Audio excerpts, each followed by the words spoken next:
Practice from podcast of SBS News, the 2nd of May 2024. In this bulletin, hundreds of arrests made as pro-Palestinian student protests intensify in the United States. Advocates say more action needed to put an end to domestic violence. And in football, the Central Coast Mariners are crowned premiers of the A-League Men's.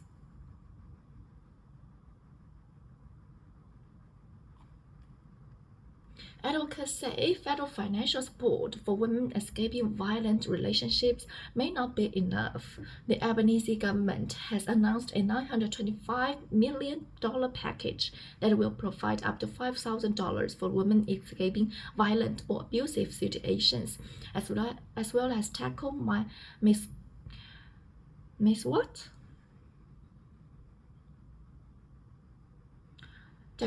misogynistic views online.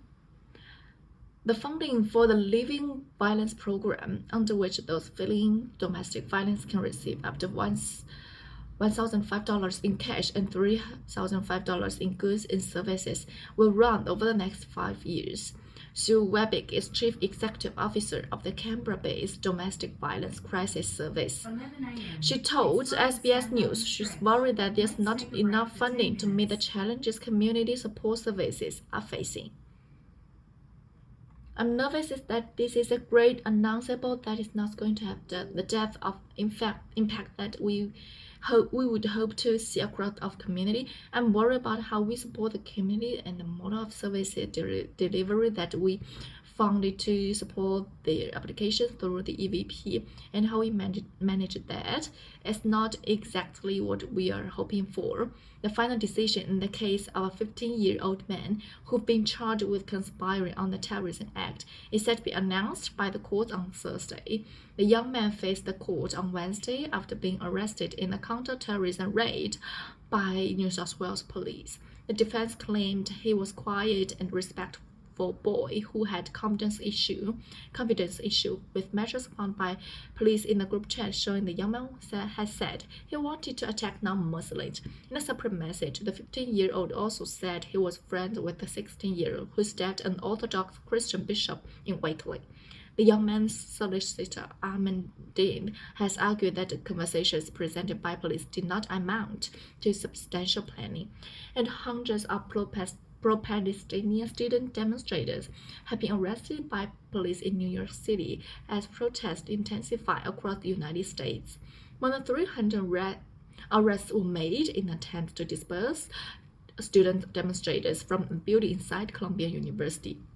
Student rallies have spread to dozens of schools across the U.S. in recent days, with those participating expressing opposition to Israel's war in Gaza. Meanwhile, clashes have broken out at demonstrations at the University of California, Los Angeles.